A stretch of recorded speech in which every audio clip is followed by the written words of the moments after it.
മനസ്സിലാക്കാൻ സാധിക്കുന്നത്.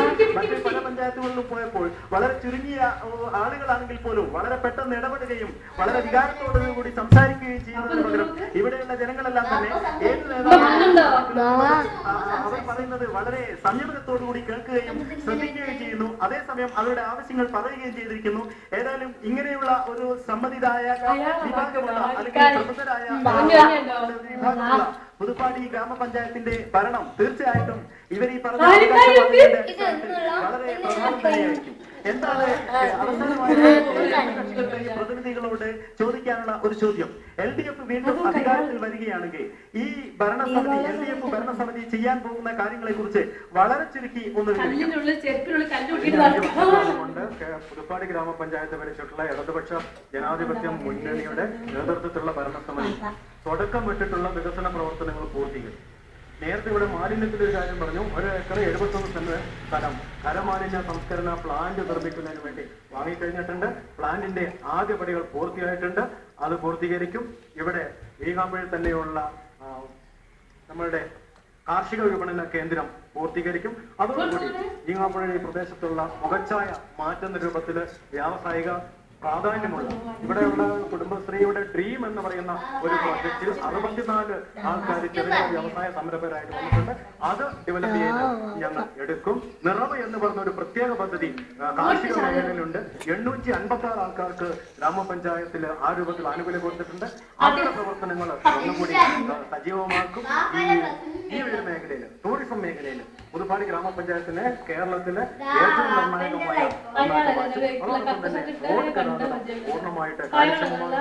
അതിന് ഏതൊക്കെ ഏജൻസികളിൽ നിന്ന് എന്തൊക്കെ ഞങ്ങളുടെ വിദ്യാഭ്യാസ മേഖലയിൽ കൈതപ്പൂർ GMU സ്കൂളിൽ അവശേഷിക്കുന്ന കെട്ടിടം കൂടി നന്നാക്കാൻ വേണ്ടി 21 ലക്ഷം രൂപ ഈ പ്രാവശ്യം മാറ്റിവെച്ചിട്ടുണ്ട്.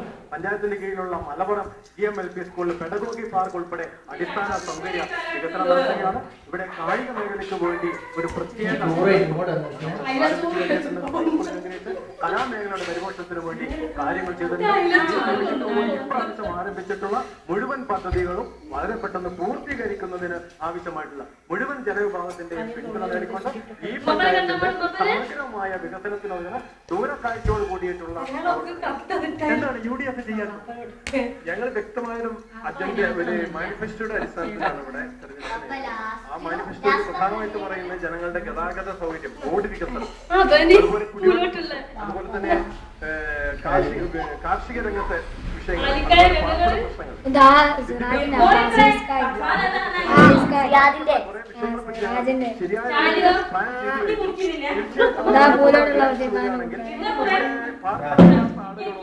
ആരോഗ്യ പ്രശ്നങ്ങൾ, ആരോഗ്യ കേന്ദ്രങ്ങളിൽ അനീതി കിട്ടുന്ന ആളുകളോ ഒന്നും ഉണ്ടാവില്ല.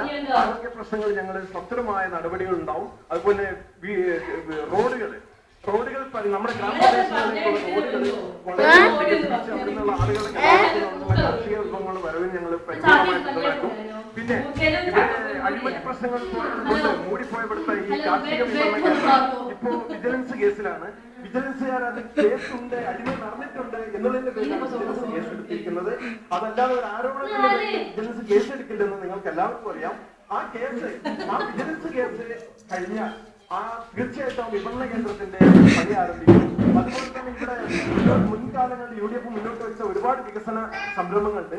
ആ വികസന സംരംഭങ്ങളെല്ലാം പൂർത്തീകരിക്കും. ഇപ്പൊ നമ്മൾ കാണുന്ന ഈ ബസ് സ്റ്റാൻഡ്, ഈ ബസ് സ്റ്റാൻഡ് തന്നെ UDF കാലത്ത് ആരംഭിച്ചാൽ ഇവിടെ ഷോപ്പിംഗ് സെന്റർ ഉണ്ടാക്കാൻ വേണ്ടിയുള്ള തീരുമാനം ഉണ്ടായിരുന്നു. ഈ തീരുമാനങ്ങളെല്ലാം അട്ടിമറിക്കുകയാണ് ചെയ്തത്. ഇവിടെ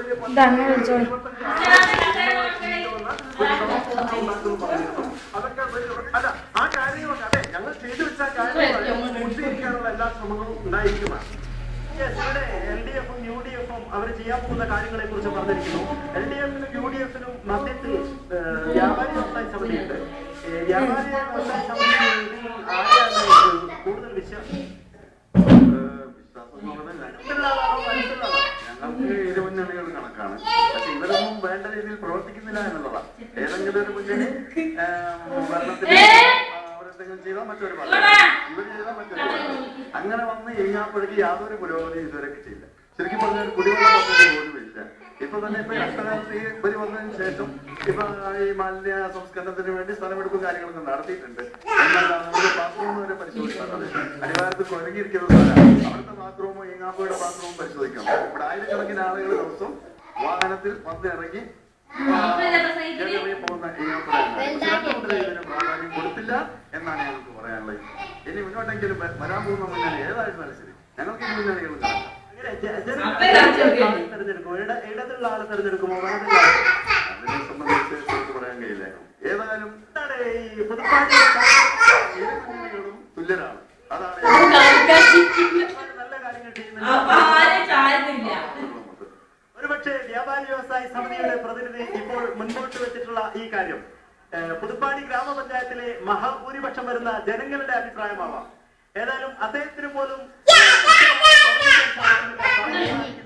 ഇടതാണോ വലതാണോ വരാൻ പോകുന്നത്.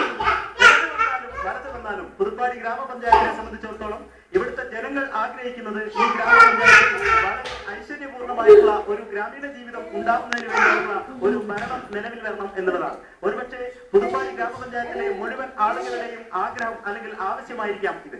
ഈ ആവശ്യം നിലനിൽക്കുമ്പോൾ ഇവിടെ ഉന്നയിച്ച ആരോപണങ്ങൾക്കും പ്രത്യാഘാതങ്ങൾക്കിടയിൽ അവകാശവാദങ്ങൾക്കിടയിൽ യഥാർത്ഥത്തിൽ പുതുപ്പാടി ഗ്രാമപഞ്ചായത്തിന്റെ തെരഞ്ഞെടുപ്പ് ഫലം എന്താണ് എന്ന് തെളിയിക്കേണ്ടത്.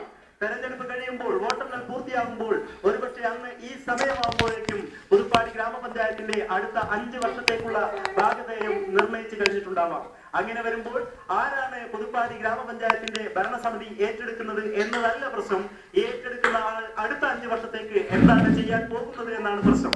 ഇവിടെ ഓരോ മുന്നണിയുടെയും പ്രതിനിധികൾ പറഞ്ഞ രീതിയിൽ തീർച്ചയായിട്ടും ജനോപകാരപ്രദമായ പരിപാടികൾ അവർ നടത്തും എന്ന ശുഭപ്രതീക്ഷയോടുകൂടി തന്നെ നാട്ടുവഴികളിലൂടെയുള്ള ഈ സഞ്ചാരം പുതുപ്പാടി ഗ്രാമപഞ്ചായത്തിൽ ഈ സായാഹ്നത്തിൽ ഞങ്ങൾ പൂർത്തിയാക്കുകയാണ്.